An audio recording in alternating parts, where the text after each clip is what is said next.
Have you ever wondered what it's truly like to be the person making those huge decisions at the height of war, where, every single choice could determine the fate of a nation? It's quite a thought, isn't it? The sheer weight on leaders in those moments. Exactly. Well, today we're doing a deep dive into Pendulum and Peace.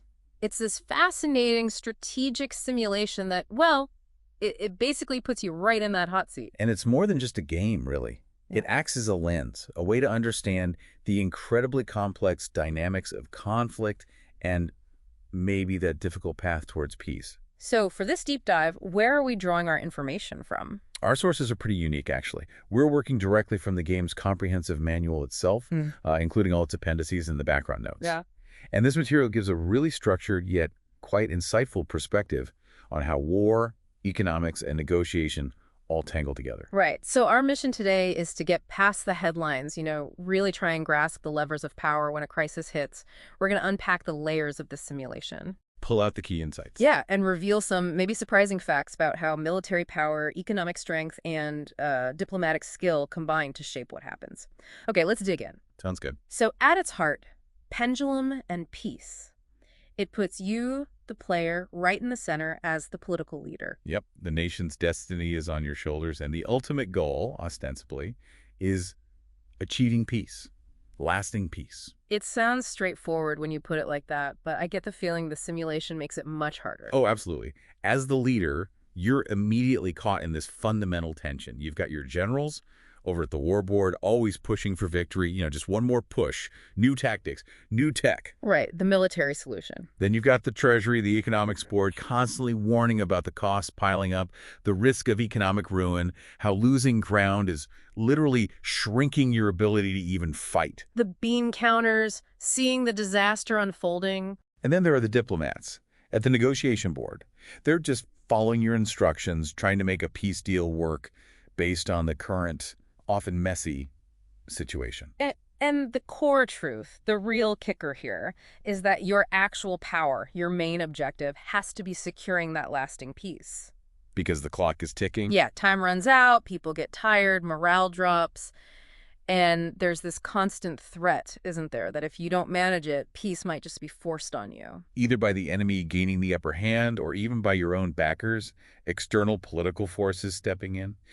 Failure isn't really an option if you want to control the outcome. Okay, so how does the game actually structure all this? You mentioned different boards. Yes, it's built around three distinct but very interconnected game boards. Think of them like the different facets of managing a real conflict. Makes sense. Where do we start? We start with the war game board. That's your battlefield. It shows the conflict, red versus blue, across three main fronts, northern, central, and southern. Okay, 3 fronts. And importantly, they initially share this central contested area, column 6 on the grid, which is where the fighting usually kicks off. And how does the setup work? What defines each side's starting position? Well, first there's the political landscape. Each side draws a political card, democracy, authoritarian, or fanatical, and gets an initial morale level, weak, mid, or strong. Then you roll a die, and that combination sets your morale threshold on the turn track. It basically models how long your population's will to fight might last before they, demand you stop contesting a front. So a strong authoritarian regime might last longer than a weak democracy, potentially. Potentially, yes, in terms of public pressure represented by that threshold. Right. Then there's the map itself, the geographic layout. Right, the territory. Economic cards determine where your vital assets go on this 11 by 3 grid. Your capital city, you choose where, near your starting edge, other cities, critical national infrastructure, or CNI. CNI, like power stations, communication networks. Exactly. Also, mineral regions, cultural sites, ethnic enclaves, farmland, and some just unproductive regions. Each space holds one type of counter. Okay. And the number of these productive places you control at the start of a turn, that sets your supply level. And that dictates how many fronts you can actively fight on. Initially, you put 3 active front markers in that central column. Got it. So the economy directly fuels the military reach, which brings us to the second board. The economics game board. This is where you track the financial side, the real costs of the conflict starting to bite. This is where the warnings from the Treasury come to life. Precisely. The setup involves calculating your total economy, just summing up the value of all your economic areas on the war board at the start. Like a national GDP, sort of? Sort of, yeah, baseline output per turn. Then That political card you drew, it also sets your economic threshold. Ah, the breaking point.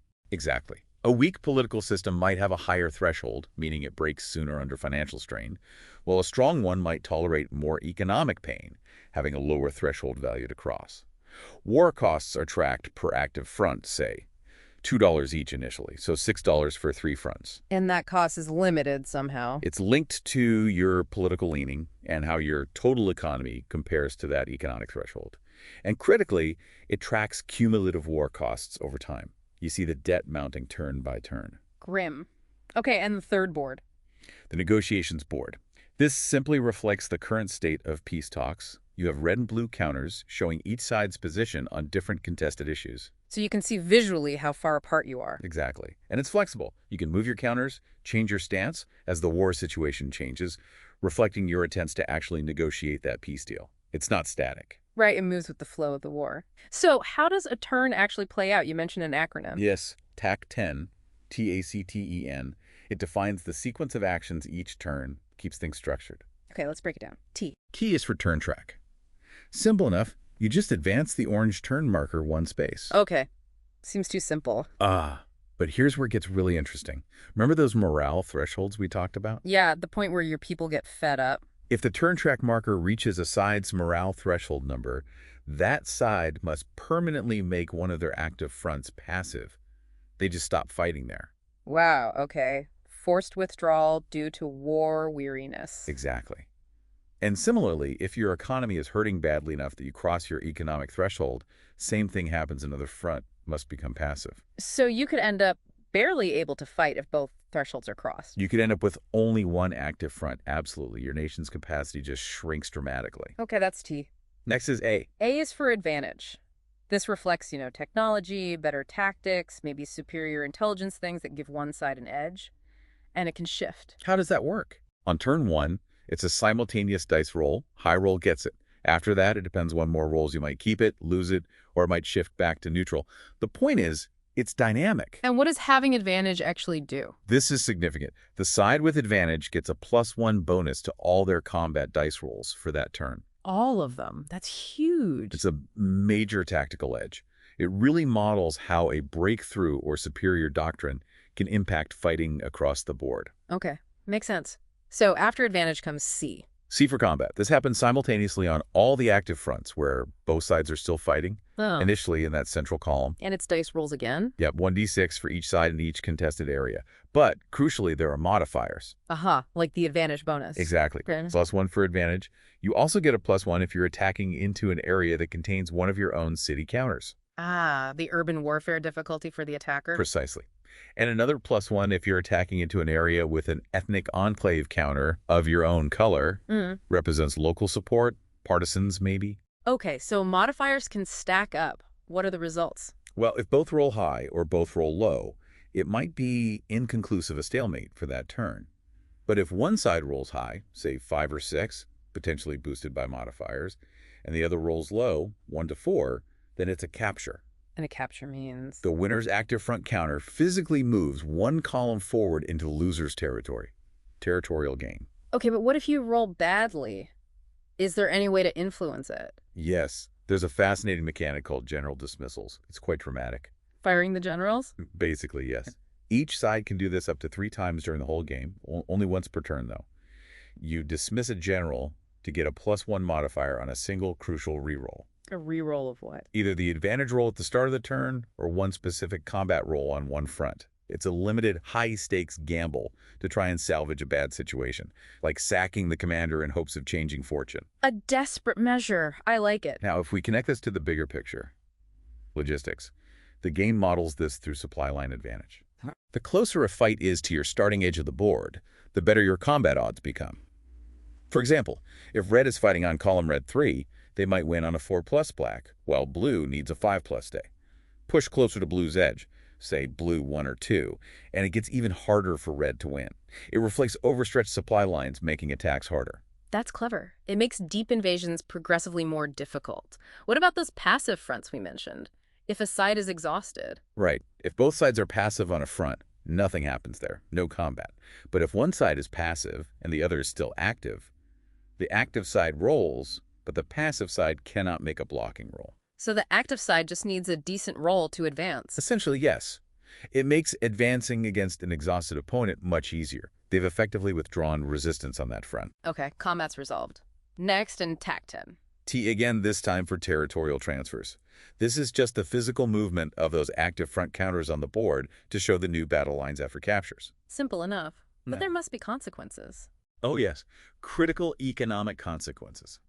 When an area is captured, the counter there flips to the capturing side's color. But, and this is important if it was a high or mid-value economic counter, like a capital, CNI, minerals, a city, its value is permanently reduced Permanently? Why? to represent war damage. Infrastructure gets destroyed, cities are damaged, mines might be flooded. The economic base itself suffers lasting harm from the fighting. It's not just a change of ownership, value is lost. That's a really potent mechanic, war destroying wealth itself. And what's fascinating here, too, is how it models the human cost, beyond just the dollars. If you capture a territory that matches your own color, say blue captures a blue ethnic enclave that red had previously taken. Recapturing your own people. Exactly. That raises your side's morale threshold. Recapturing your own lost capital does the same. Conversely, if the enemy captures your capital or an ethnic enclave matching your color, your morale threshold drops. So territory isn't just economic, it's deeply tied to national spirit and morale. Absolutely. It links the map directly to the will to fight. Okay, after territory changes hands, we get to E. E for economics. This is an immediate recalculation step. You update your total economy based on territories currently held, calculate the war costs for this turn based on active fronts, and update the cumulative war cost tracker. Reflecting the new reality after the turn's combat and transfers. Precisely. And remember the impact of crossing that economic threshold, reducing active fronts. Yeah. Well, this raises a really crucial point. What happens if a country is truly fundamentally broken? How so? If a side's total economy drops below its economic threshold, and the turn counter has already passed its morale threshold, meaning they're down to just one active front anyway, they are on the brink of total collapse. So exhausted populace, shattered economy. At that point, just before the negotiation phase, they have to make a dice roll. A roll of 1, political collapse, immediate loss. The other side dictates the peace terms entirely. Game over. Wow, that's the failed state scenario right there. High stakes. Extremely high. Which brings us finally to N. N for negotiation, the diplomatic endgame for the turn. This is where formal peace talks happen, or at least the opportunity for them. It's based on the current political state, the economic situation, the map. And what needs to be agreed upon for peace? Key elements have to be hammered out in a treaty to actually end the game. Things like, which specific territories or cities are transferred permanently? Are there limits on armed forces going forward? How are the security needs of both sides addressed? And critically, war reparations. Reparations, how does that work? The total cumulative war cost gives a basis. The idea is that the loser might cede economic regions whose output over time pays back the winner's costs. It provides a tangible scale for reparations. So the economic pain continues even after the fighting stops. But what if one side just doesn't want to talk? That's the ultimate power play here. A side can simply refuse to negotiate. They just say, nope, let's go again, and immediately initiate the next TAC 10 turn. Choosing more war over an unpalatable peace. Exactly. It models the stark choice leaders sometimes face.